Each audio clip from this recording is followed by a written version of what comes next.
Worldwide, listen to me. Le monde entier, écoutez, écoutez, écoutez, écoutez. It is the United Africans in Diaspora podcast. C'est l'Union des Africains dans le Diaspora podcast. Everyone, and I mean everyone, please listen to me, please. Black, brown, white, pink, yellow, green. Gotta listen to me, please. Please. Tout le monde, écoutez, s'il vous plaît. Écoutez, écoutez. I'm gonna be your host, Mr. President, Pascal Bispas. Je suis votre modérateur, Monsieur le Président, Pascal Bispas. Welcome to the show. It's humor, it's education, it's politics, it's entrepreneurship, it's social justice, it's killing racism, it's killing poverty. This is culture, this is our story, and this is our craziness, and this is our motivation. Welcome to the show.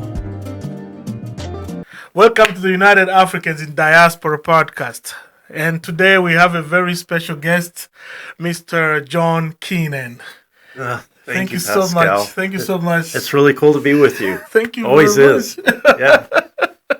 Yeah. Mr. John Keenan is a very important gentleman, and he's like a mentor to me. He's wow. What can I say? Well, we're friends, and can there anything be better? Oh yeah, definitely. And wow, going back, man, we start from. yeah, it's like 5 years ago. Yeah. We were at Applebee's. My wife and I were at Applebee's. Mm-hmm. I think you had probably just gotten off work and had stopped to grab a beer or something. Yes.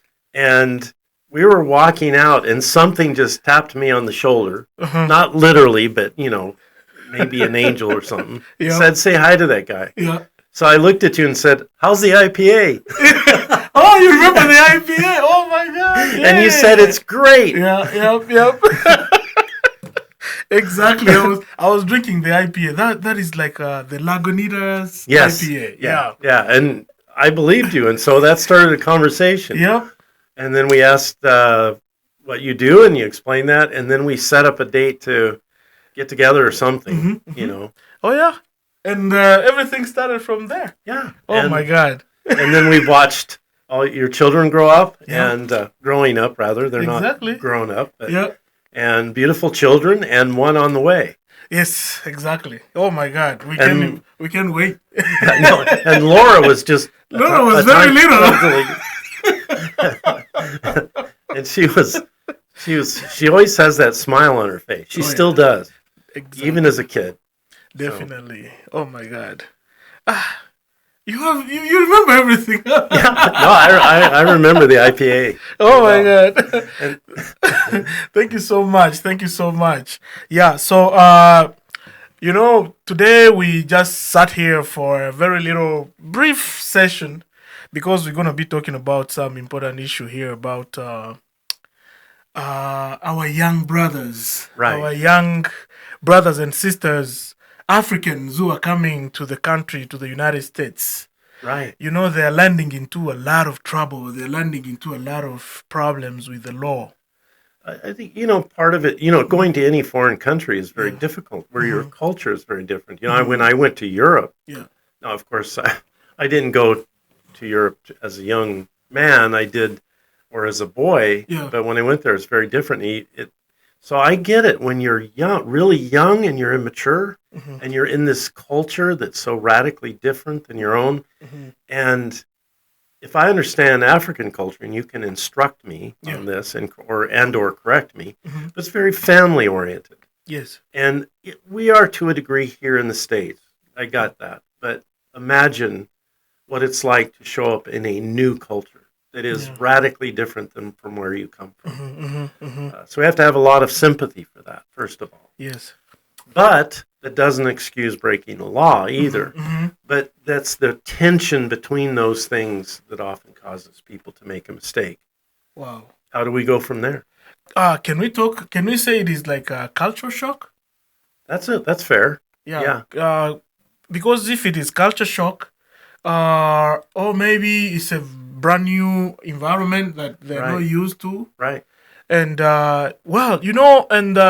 there's another problem.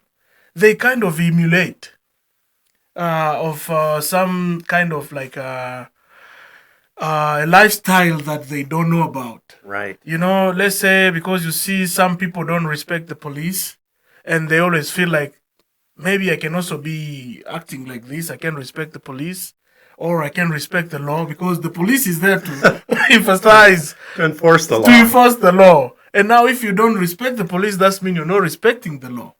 That's the direct connection, isn't it? Yeah. So it has been a very big problem, and let me tell you, as we speak right now, we have so many brothers who are stuck in either jail or prison because they just didn't know how to do it. And in a way, the system doesn't know how to handle those situations because when somebody breaks the law, the system has to respond to that for the safety of others. So the question is, what can we do to help, or what recommendations can be made to help people come to a realization that they are responsible for themselves, and also they can't disobey the law. Yes. But more so, give them the opportunity after they have, as you say, disrespect the police and the law when that comes, how to change their mind and help them get to the other side, make a success of their life, and give meaning to who they are. And I think you start with who they are. Yes. As human beings, they have human dignity, they have a soul, they have a will, they have the ability to do what's right and good, they know how to work, and all of these, especially those who are physically able. I'm not talking about the disabled, physically disabled.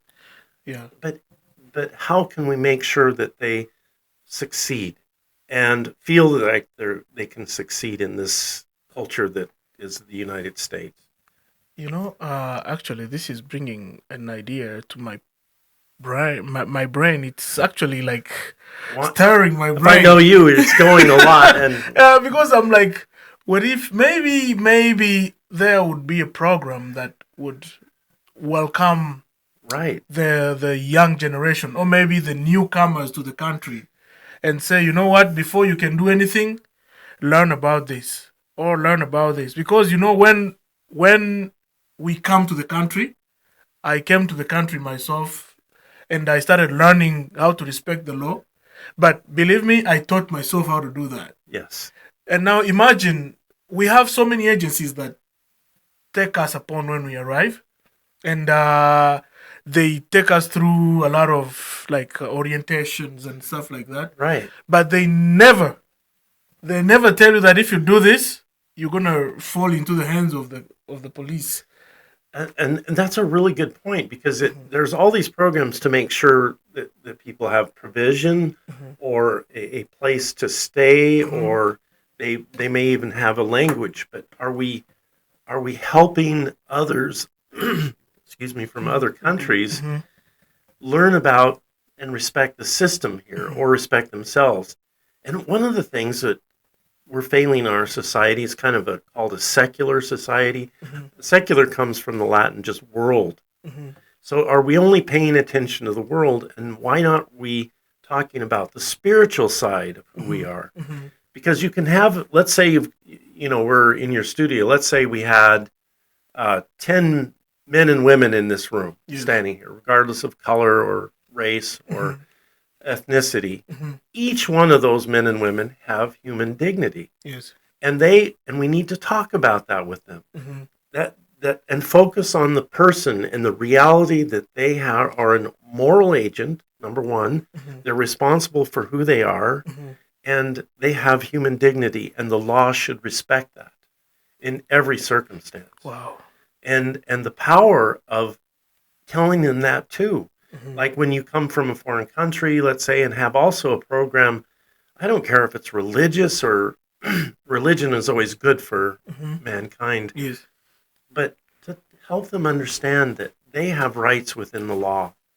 They also have human dignity, and they have the right to be treated a certain way. Yes. And they also, within what we call the United States, the ability to succeed to a certain extent. The land of opportunity. Land of opportunity. It still is. Yeah. And that's not as perfect as we like it to be, right?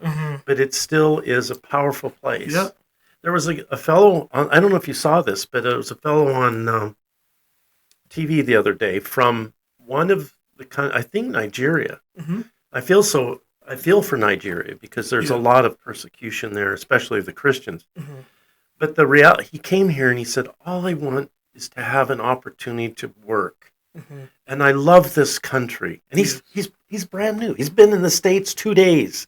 And he's saying this on TV. Yeah. Wow. And he has this attitude Yes. of, I want to work. I want to be productive. I want to learn English. I mean, it was like a powerful testimony Mm-hmm. that who he was and where he came from. And he just is another person who wants to succeed and take care of his family. Yeah. It's beautiful. How do we transmit that to all of that community? You know, actually, that's a very big point. Yeah. Because it's also about the determination that somebody comes with. Right. And a Well said. clear vision Right. of a life you want to build here. Yes. And it's not just because it is the United States. Everything is ready for you. You can go in any place and you get everything you want. And you think that is how it is. Because imagine all these things that are around, ready for us to grab or to get. They're easy to get. But these people don't always think that it reaches a moment when you will be limited. Right. You will never get all those things again. And the other key thing is what we do is we provide them all the material things they need immediately, Mm-hmm.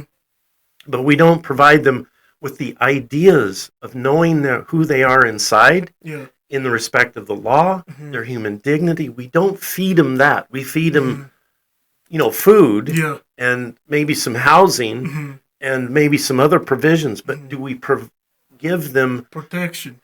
protection and the providence of understanding who they are in relation to the law, in relation to themselves, to their families, to their God? I mean, who are they? And not that we should be having religious classes, Oh my God. but by gosh, maybe we should be exposed to these concepts of human dignity more. Mm-hmm. That so when a person comes into this country and they want to seek that opportunity, not only have they provided for materially, but they get an understanding of who they are in relationship to the system that they entered in and the relationship to their fellow citizens in this country. Wow. This is powerful. Yeah, well, I believe wholeheartedly in this. I really, I don't know always how to do that, but I think it seems like it should come by nature. Yeah. What I mean by that is you think that if somebody in a country, or if they come from another country, should say, hey, I am a man. I love the story about, it's like when you read books about Martin Luther King, or you read the stories, they would have these marches like in, I don't know, in the 60s or 50s, and they would carry these signs. I could even show you a picture that says, I am a man. Yeah. And they would hold this up, and it kind of sends chills down my spine. Why? Because they are men. They have the rights, and that's all he was asking for. Yeah. He was just asking, I want to be treated as another man. And that is so fundamentally true. It's such a huge philosophy. It's hard to put in words. But Martin Luther King captured that in that day and time. Well, how do we convey that today to those who are entering our country and welcome them and help them become the success that they need to be and can be so they can provide for themselves? Guys, today we are like taking a lesson. We're in a classroom. We're all in a classroom. It's called life. Yep. Oh my God. Yeah, thank you so much. Thank you so much, Of course. Papa John, for sharing this exclusive. Thanks for having me. Yeah, thank and you. Being with you, Pascal. Thank you so much. Actually, we just wanted to talk about this, and we're so sorry it is a little bit brief, but the little that we talked about, you can feel the weight that it got. Yeah. And so if you're someone out there who is watching, or maybe listening to us, and you want to learn something about this, this is your chance. This is your opportunity. You've heard from the bright minds and the people who have understood the system of this country, like Papa John. Thank you, Pascal. Thank you so much. All right. I'm so glad to be with you, Pascal, and with your audience. And God bless you all. And this is time of Christmas season. Yeah. We want everybody to have an enjoyable and blessed Christmas. Great. Yeah. All right, guys. Merry Christmas, everybody, and you enjoy these holidays respectfully. Be careful. Don't just do it too much. Because you'll end up, I don't know where. Well, just make sure it's just in moderation, whatever you do. Yeah, exactly. This is the United Africans in Diaspora podcast, and Papa John today shared very, very important details about taking care of yourself, especially the day you set your foot into the country. You gotta know what to do. Your second step should be to respect the law. Exactly. Yeah. When we respect the law, we respect ourselves. Yes. Right? Definitely. Yeah. All right. Until we meet again, thank you so much for tuning in. All right. Thank you so much.